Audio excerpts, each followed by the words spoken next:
Assalamualaikum warahmatullahi wabarakatuh. Alhamdulillah, kalimat suci, kalimat mulia yang selalu kita panjatkan kepada Zat yang Maha Suci dan Maha Mulia.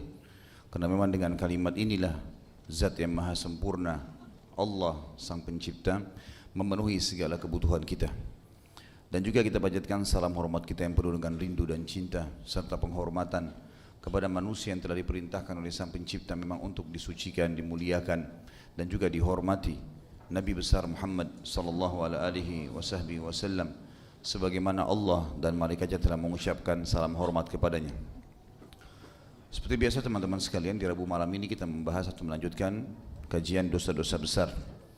Dan kita masuk dosa besar malam ini, semoga Allah berkahi, ke-56, merubah patok-patok tanah. Berbicara masalah tanah teman-teman sekalian, yang dimaksud tentu di sini adalah bagaimana seseorang kalau memiliki sebidang tanah untuk dia tinggali di muka bumi ini. Semua ini adalah milik Sang Pencipta Allah. Hanya saja Allah subhanahu wa ta'ala dengan kemahamurahannya mengizinkan hamba-hambanya menempati tempat itu. Di zaman dulu tentunya, sebelum ada pengaturan administrasi seperti sekarang, atau mungkin zaman teknologi kayak seperti sekarang, orang kalau datang ke sebuah tempat, kemudian dia huni, maka dianggap itu tempat dia. Seperti itulah kurang lebih, tanpa ada kepemilikan tertentu. Kecuali kalau sudah ternisbatkan padanya, maka baru ada transaksi kalau dia mau menjual. Begitu pula keadaan seluruh muka bumi ini awalnya. Namun berjalan waktu, maka siapapun yang sudah menghuni tempat, maka dianggap dia pemiliknya dan dia boleh transaksikan. Seorang muslim boleh dalam agama, dia memiliki banyak tanah, banyak rumah, banyak fasilitas, enggak ada masalah. Kita tahu di surga dijanjikan banyak sekali fasilitas bagi seorang muslim. Dia bisa punya banyak rumah, banyak harta, bahkan dia punya banyak istana, banyak dayang-dayang, banyak pelayan. Dan baginda Nabi SAW sendiri memiliki cukup banyak tanah, karena setiap istri beliau memiliki rumah, tanah dan bangunan di atasnya. Dan juga para sahabat demikian adanya. Ada di antara sahabat bahkan memiliki setengah kota Madinah, seperti Sa'ad bin Mu'adz radhiyallahu anhu yang memiliki setengah kota Madinah, kebun kurma miliknya. Begitu juga Utsman bin Affan, Abdurrahman bin Auf. Utsman bin Affan memiliki banyak sekali toko yang tersebar di seluruh kota Madinah. Abdurrahman bin Auf juga yang membuka pasar di kota Madinah. Setiap kali pasar dibuka dengan sekian kios misalnya, nanti dia pindah ke lokasi lain dibuka lagi seperti itu. Artinya dalam Islam dibolehkan. Bahkan para sahabat banyak meninggal dunia memiliki banyak sekali harta. Kalau kita simpulkan sebenarnya Islam tidak melarang setiap muslim atau penganutnya memiliki harta yang banyak, melimpah, tidak ada masalah. Bahkan kita tahu dijanjikan memang harta yang melimpah bagi orang yang suka bersedekah. Sebagaimana sabda Nabi SAW dalam hadis Bukhari, hadis Qudsi, Allah berfirman, "Ya bani Adam, anfik alaik." Wahai anak Adam, berinfak di jalanku, aku akan berinfak untukmu. Dan kata para ulama hadis, kalau Allah sudah berinfak kepada makhluknya, maka inna Allah yarzuqu man yasha'u bighairi hisab. Dalam ayat lain dikatakan, Allah kalau sudah memberikan rezeki kepada seseorang maka tidak ada batasnya. Jadi kalau kita tanya misalnya sederhana, apakah Islam mengajarkan kita untuk menjadi orang kaya dan berkecukupan? Jawabannya iya. Dan keliru kalau ada orang mengatakan Islam lebih menyuruh saya miskin daripada kaya. Ini tidak, salah ini. Kita tahu misalnya bab zuhud. Bab zuhud. Jadi zuhud banyak orang definisikan yang salah, meninggalkan dunia untuk akhirat, dan ini keliru. Definisi yang benar adalah mendahulukan akhirat dari dunia. Seperti surah Al-Qasas ayat 77 berbunyi masalah itu. Itu definisi zuhud yang paling tepat. A'udzu billahi minasyaitonir rajim wabtaghi fima ataqallahu ad-daral akhirah wa la tansa nasibaka minad dunya. Kejarlah apa yang Allah janjikan untuk kalian di akhirat nanti, surga, semua fasilitas yang dijanjikan di sana, dan jangan lupa bagianmu dari dunia. Jadi kita harus memiliki sesuatu di dunia ini. Dan kita tahu semua ayat jihad dimulai dengan bi amwalikum wa anfusikum, dengan harta dan juga dengan jiwa, gitu kan? Jadi harta ini besar sekali pengaruhnya. Jadi seseorang bekerja banting tulang, ya, mencari rezeki yang halal dan memperbanyaknya adalah bagian daripada agama kita. Tidak ada larangan berhubungan dengan masalah itu. Nabi SAW memiliki banyak tanah tadi, banyak rumah, tunggangan, ya ada unta, ada beberapa ekor unta, ada beberapa ekor kuda, ya. Beliau memiliki beberapa pedang, beberapa buah baju perang, ya, pelana kuda dan seterusnya. Bahkan memiliki banyak sekali sahabat-sahabatnya yang membantu beliau dalam aktivitas sehari-hari, yang menyiapkan sendalnya dan seterusnya. Di setiap rumahnya ada pembantu yang membantu istri-istrinya. Ini menandakan memang Islam membolehkan itu, ya, Islam membolehkan itu. Bahkan dengan harta banyak sekali manfaat yang bisa didapatkan. Seperti misalnya hadis yang sahih, telah datang kepada baginda Nabi SAW beberapa sahabat yang miskin. Lalu mereka berkata, ya Rasulullah, sahabat-sahabat kami yang kalah mendahului pahala kami, karena kami puasa, mereka puasa, kami sholat, mereka sholat. Tapi mereka punya pahala ekstra karena mereka menginfakkan hartanya kepada kami. Ajarkan kepada kami amalannya, kalau kami kerjakan, kami juga akan menyamai pahala mereka. Kata Nabi SAW, bacalah subhanallah 33, alhamdulillah 33, Allah Akbar 33. Amalkan saja, setiap saat kalian akan mendapatkan pahala yang besar seperti infaknya orang-orang kaya itu. Rupanya hadis Nabi SAW didengar oleh para sahabat yang kaya. Mereka pun mengamalkan. Datang lagi sahabat-sahabat yang miskin, ya Rasulullah, teman-teman kami yang kaya sudah dengar hadis itu. Maksudnya beritahukan lagi kami, amalan apa? Kata Nabi SAW, "Dzalika fadlullahi yu'tihi man yasha." Itu karunia Allah yang Allah berikan kepada siapa yang Dia inginkan. Ada sebuah rahasia sederhana teman-teman sekalian. Allah akan memberikan seorang hamba fasilitas di muka bumi ini dan di akhirat di surga sesuai dengan permintaannya. Saya ulangi lagi, kaidah penting. Allah akan memberikan fasilitas seorang hamba sesuai dengan permintaannya di dunia ataupun di akhirat. Kalau antum hanya minta kepada Allah, ya sudahlah, saya dengan motor ini atau saya dengan baju ini sudah cukup. Ya sudah, Allah anggap antum sudah cukup dengan itu. Tapi kalau ada orang tamak dengan rahmat Allah, karena kita boleh tamak dengan rahmat Allah. Kita sudah sehat, minta ditambah kesehatan. Kita sudah kaya, minta diberikan kekayaan. Punya keturunan, minta dilebihkan. Itu boleh, hak kita itu. Tamak dengan rahmat Allah bagian daripada ibadah.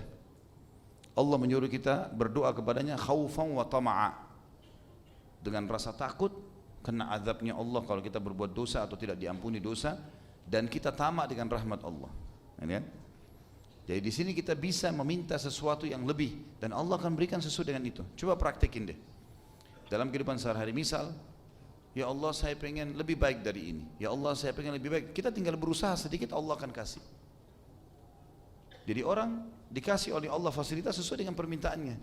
Sama orang masuk surga, udah saya mau yang penting di akhirat masuk surga saja deh, yang penting selamat. Ya sudah, berarti sebatas itu saja.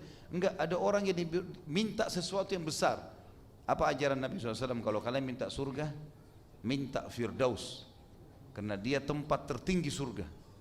Mungkin antum bilang, amal saya mungkin gak cukup untuk masuk Firdaus. Tidak ada orang yang masuk dengan amalnya di surga.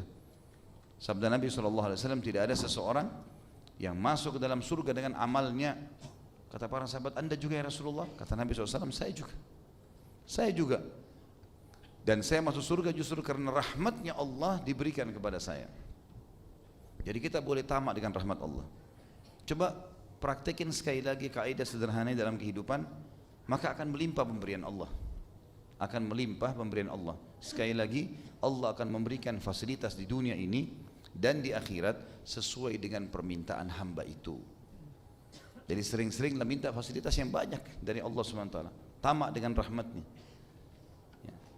Jadi di sini kita harus faham teman-teman sekalian, memang kita boleh memiliki banyak fasilitas, nggak ada masalah, tapi dengan cara-cara yang benar, cara-cara yang halal. Ya. Mau usaha, modalnya halal, produk yang dijual halal, sistem yang dipakai halal, maka berkah itu.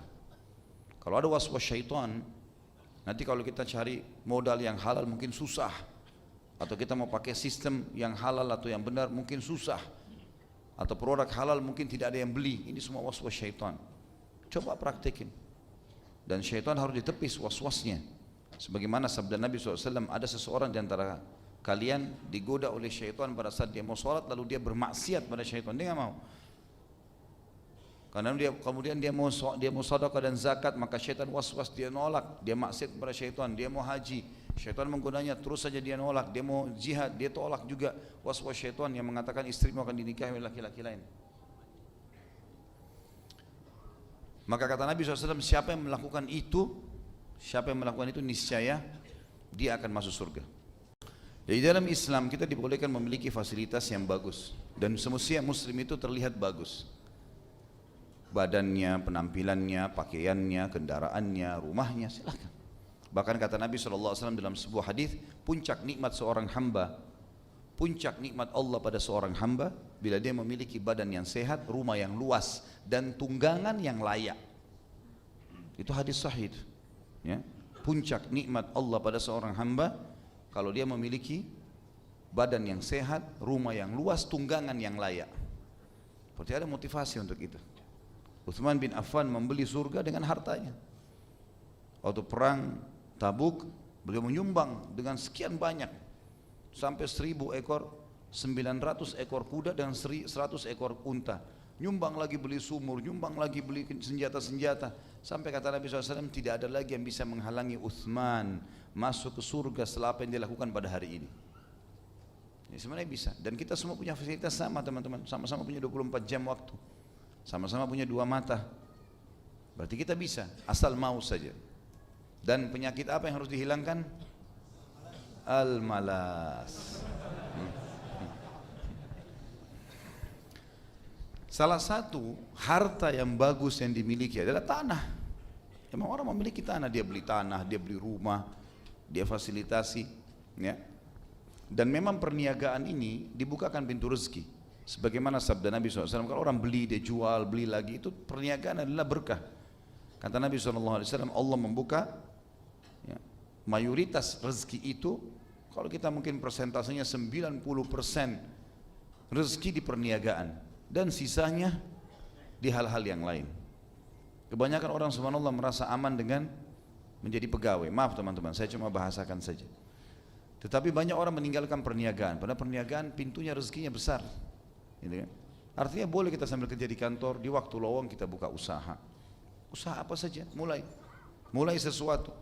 Jangan langsung begitu mau usaha tiba-tiba besar. Yang penting berusaha. Apa yang bisa kita jalankan selama itu halal bisa saja. Hanya saja sekali lagi caranya harus benar. Di antara cara benar adalah sumbernya halal, modalnya halal, sistemnya halal, kemudian juga produk yang dijual halal.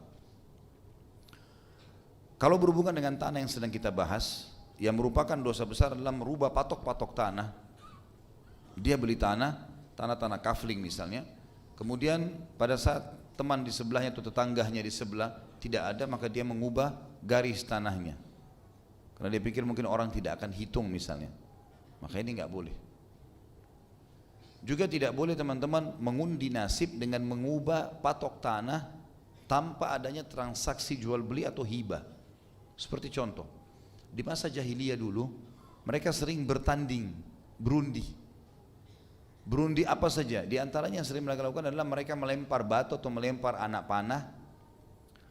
Kalau anak panah itu berhasil melewati tanah salah seorang di antara mereka, misalnya dari jarak jauh di panah, berhasil masuk ke tanah orang, misalnya si A sama si B tanding, si B melemparkan anak panahnya, targetnya ke tanahnya si kebunnya misalnya si A. Lalu anak panah itu berhasil melewati pagarnya, masuk ke dalam tanah. Mereka cek berapa meter anak panah itu lewati, maka itu jadi miliknya si B. Ini kezaliman ini, nggak boleh seperti ini kan? Kalau transaksi jual beli dan hibah boleh, tapi diundikan nggak boleh. Nah ini juga masuk dalam masalah mengubah patok tanah. Ini juga sama dengan hal yang haram, nggak boleh. Jadi bukan cuma sekedar cabut patoknya orang dipindahkan, diluaskan atau disempitkan, tapi juga masuk di dalamnya. Kalau dia melakukan seperti tadi, undian-undian, atau orang misalnya ada pertandingan bola, kalau ini menang sekian nol maka tanah saya ini punya kamu. Atau mereka undi mobil, kunci mobil yang ditaruh seperti banyak orang kafir lakukan. Ini semua haram dalam agama. Bagi dalam Islam tidak boleh. Mengundi nasib hukumnya haram, nggak boleh sama sekali. Kita harus jelas transaksi jual beli atau hibah. Yang lain tidak boleh. Ini sama juga masuk dalam masalah merubah patok tanah. Ya. Kemudian juga masuk dalam makna ini, sebagian ulama mengatakan kalau ada seseorang mendapatkan warisan tanah, kemudian dia sengaja mengecilkan ukuran tanah sehingga ahli waris yang lain tidak tahu, atau ahli waris yang lain menjadi mengecil haknya. Contoh misal, dia kakak tertua, 5 orang bersaudara, adik-adiknya masih kecil semua, ayahnya meninggalkan sebuah kebun misal. Maka dia berbohong, dia mengatakan pada adik-adiknya, tanah ini sebenarnya luasnya misalnya 1 hektar, ini cuma 500,5 hektar saja misalnya. Maka ini yang kita bagi, padahal sebenarnya tanah itu ada lebih. Walaupun dia tidak mencabut patokannya, dia cuma mengucapkan lisan dengan mengurangi ukuran tanah, sudah masuk dalam mengubah patok-patok tanah, sehingga hak orang lain nggak dapat. Ini juga sering terjadi ya, seperti mereka berdusta. Karena dia kakak tertua, maka dia mengatakan kepada adik-adiknya, rumah yang sana ayah sudah bilang buat saya. Padahal tidak ada tulisan, tidak ada sesuatu bukti. Ini nggak boleh, ini haram. Mengambil juga yang bukan haknya, berhubungan dengan tanah sama merubah patoknya. Artinya mengubah haknya orang di situ. Jelas sampai sini ikhwani? Alhamdulillah. Di sini Imam Az-Zahabi rahimahullah mengangkat cuma 2 buah hadis. Tetapi sebelum saya bacakan hadisnya, ada sabda Nabi SAW yang berbunyi, siapa yang hadis sahih, siapa yang mengubah patokan tanah, maka dia akan dibebankan sejumlah tanah itu, seukuran tanah itu, ditambah dengan 7 lapis ke dalam tanah, ke bumi, dipikulkan di pundaknya pada hari kiamat. Jadi kalau misal dia ambil, anggaplah tanah seperti ukuran ruko 4 atau 5 kali 16, diambil sampai 1 meter saja, patoknya dipindahin 1 meter, tapi 1 kali 16 berarti 16 meter. 16 meter tanah ditambah dengan 7 lapis ke bumi, dengan batu-batunya, dengan tambangnya, dengan airnya segala macam, dibebankan di pundaknya pada hari kiamat. Ini sebelum masuk neraka, siksaan di mahsyar, sebagaimana disebutkan dalam hadis. Jadi untuk apa ini teman-teman sekalian? Ini orang-orang yang masih berpikir untuk mengambil hak warisnya keluarganya. Untuk antum tidur butuh 1 kali 2 meter. Untuk apa ambil tanah 1 hektar? Untuk guling-guling di situ? Enggak ada gunanya. Baik untuk jual, dapat duit sekian miliar, itu sekian miliar jadi penyakit, bahaya. Memakan harta haram berbahaya, menambah penyakit. Dan sudah pernah saya jelaskan, jangan lupa kaidah penting teman-teman sekalian. Dosa itu yang dilakukan hukumannya lebih berat daripada perbuatannya. Buat nota palsu 1 juta, nanti Allah akan ambil dari kita 100 juta. Allah buat kita sakit, masuk rumah sakit, biayanya 100 juta. Ternyata efek dari curi 1 juta nota palsu di kantor. Hati-hati ini ya.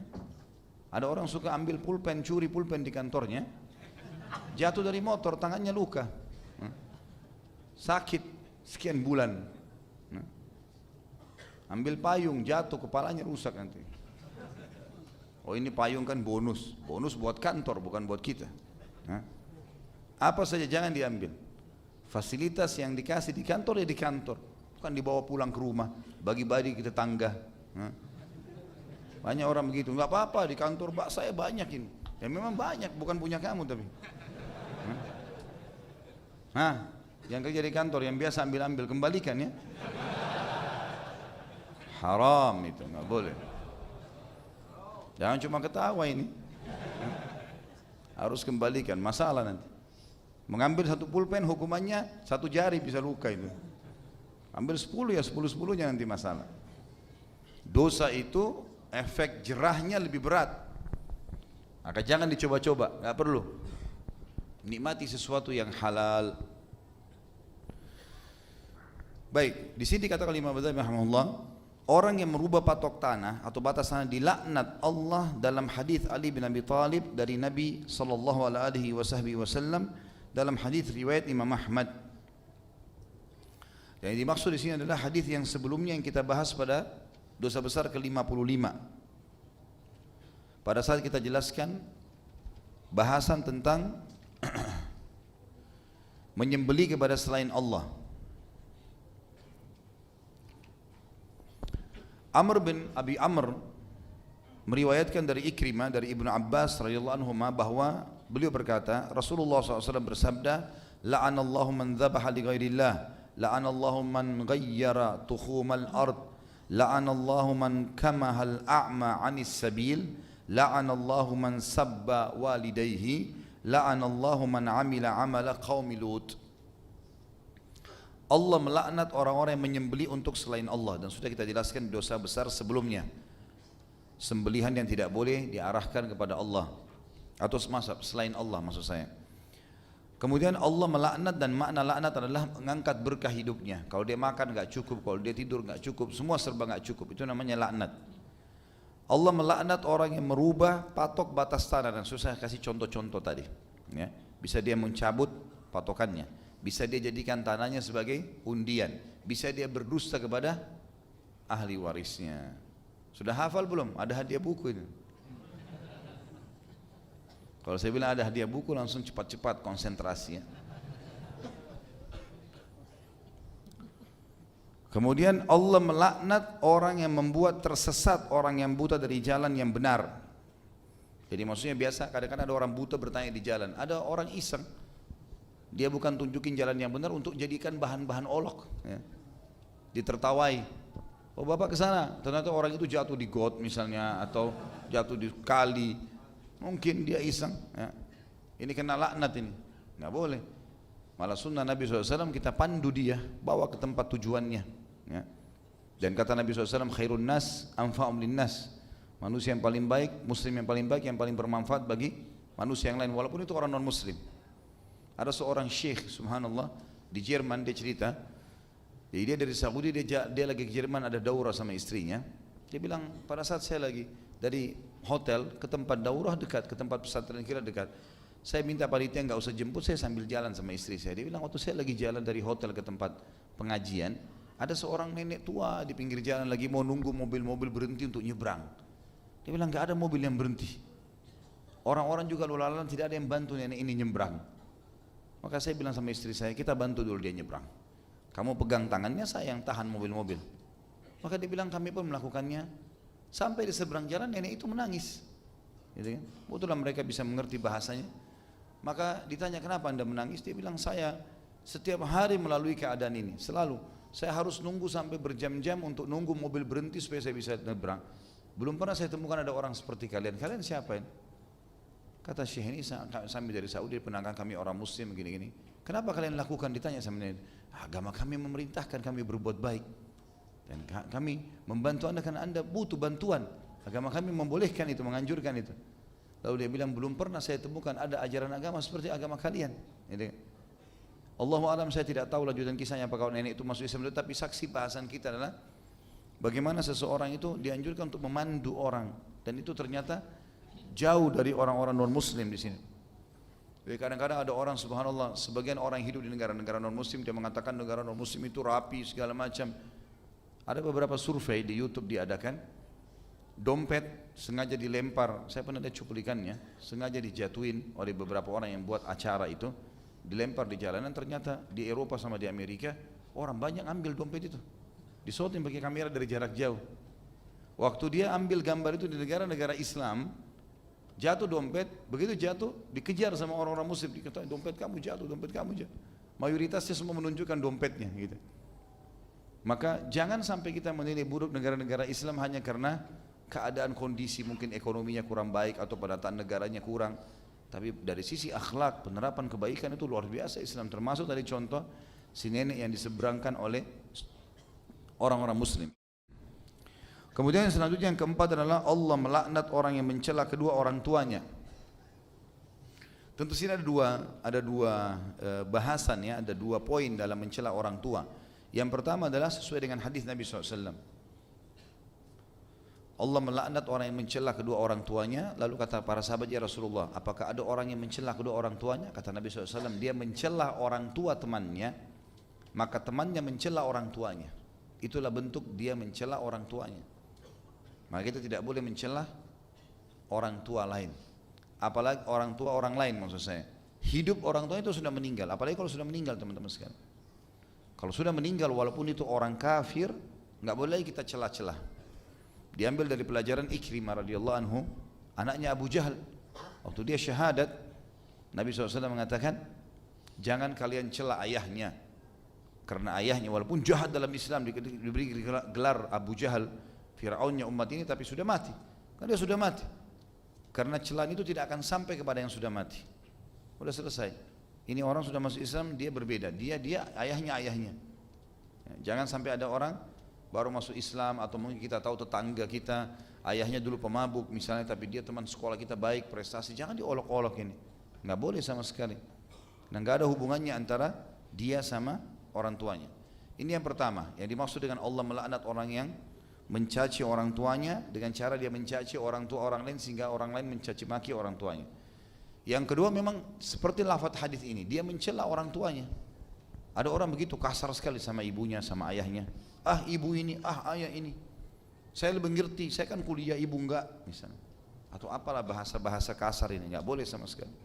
Ada seseorang pernah bertanya di telepon kepada seorang syekh lagi live di TV, sampai syekhnya menangis terisak-isak.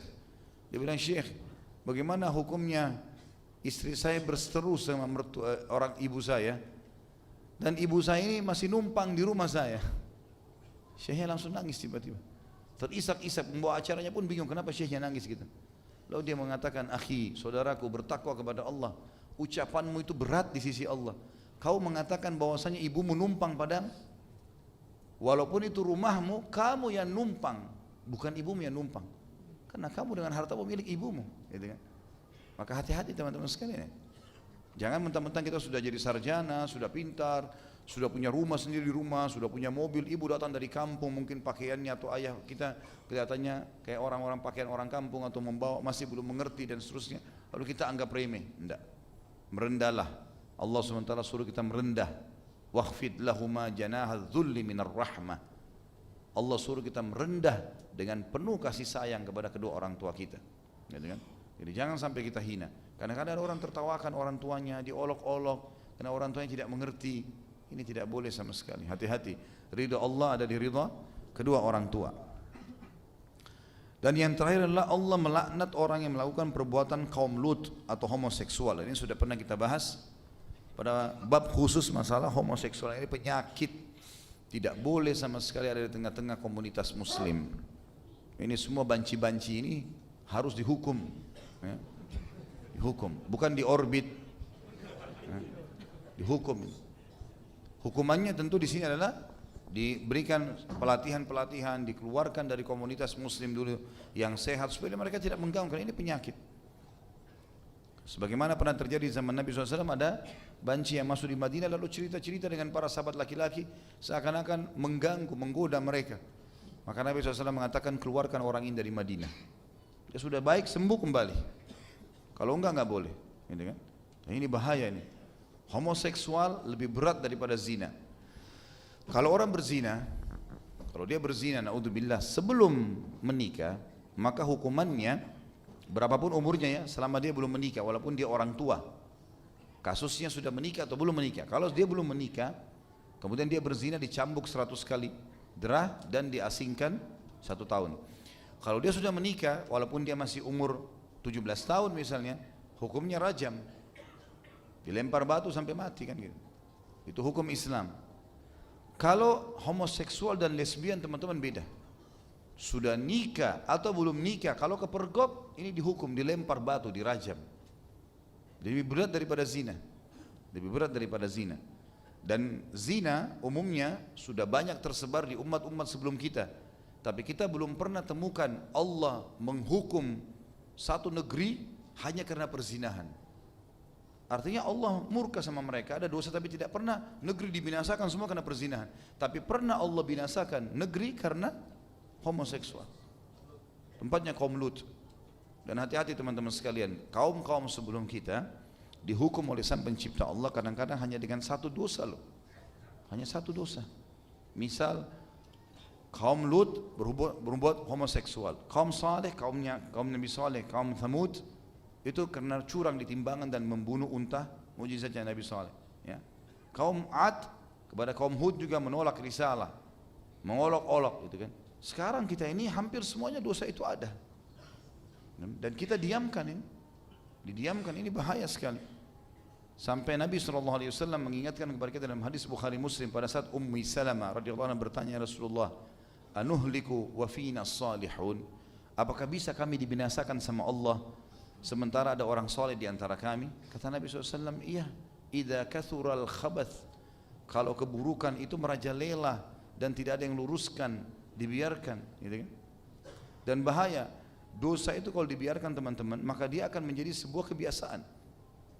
Nanti sudah bukan lagi kemungkaran kalau ditunda-tunda. Dulu mungkin Indonesia masih malu kalau ada perempuan jalan terbuka auratnya. Saya mendengarkan dari beberapa orang tua kami dulu kalau di Sulawesi Selatan ya, itu masih tahun 60-an mungkin. Itu perempuan-perempuan kalau mau keluar di pedalaman, kadang-kadang sering mereka masih menggunakan sarung kalau keluar.